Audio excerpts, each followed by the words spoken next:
am a proud co-sponsor and co-lead of H.R. 973, legislation that serves as a solution to a problem that we in this committee and Americans across the country agree is desperately needed. Just as I was proud to join with Congressman Torres in supporting this bill last Congress, and I'm grateful for his continued leadership. And while my belief in this bill's necessity remains absolute, I am simply stunned that it's not already law. The leaders of this committee, along with a bicameral, bipartisan group of congressional leaders, negotiated an end-of-year package that included this very legislation, along with a number of other bills being considered at today's markup. Democrats and Republicans were ready and willing to pass this legislative package, most of which went through the regular order in December of 2024.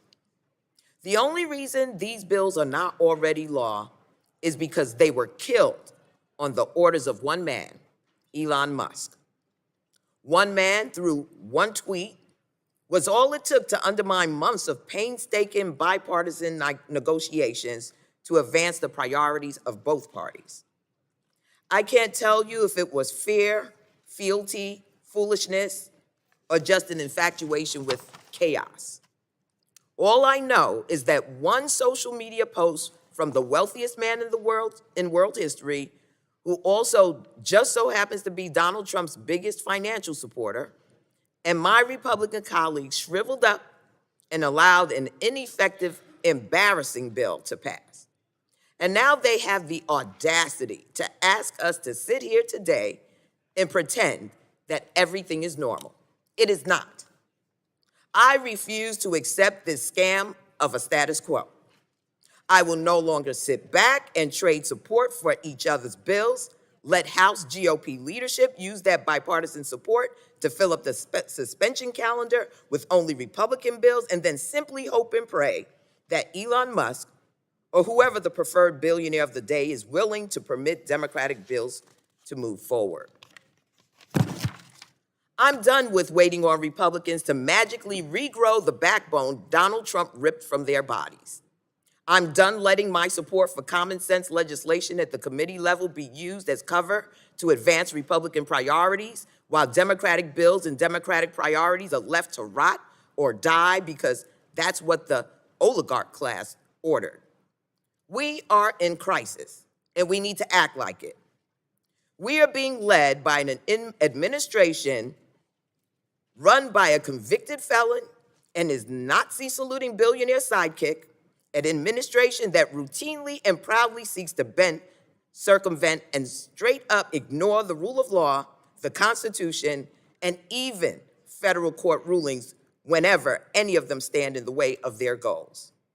And all the while, my colleagues across the aisle say nothing and do nothing. This administration fires dozens of inspector generals, the very people responsible for finding the waste, fraud, and abuse they pretend to care so deeply about. What's the response? Silence. This administration tries to illegally fire Democratic FTC commissioners to ensure no dissenting views are represented on the commission. And what's the response? Silence. This administration weaponizes once independent agencies to serve as their own personal enforcers to shake down law firms. And what's the response? Silence. The lawlessness and disregard for the lives of those impacted by this administration is only escalating, and enough is enough. Business, as usual for me, is over. So while I still believe in this bill, and while I support a number of the other bills in this markup on the merits, if my Republican colleagues want the ability to say their bills passed through this committee unanimously, sorry to disappoint, but that time is over.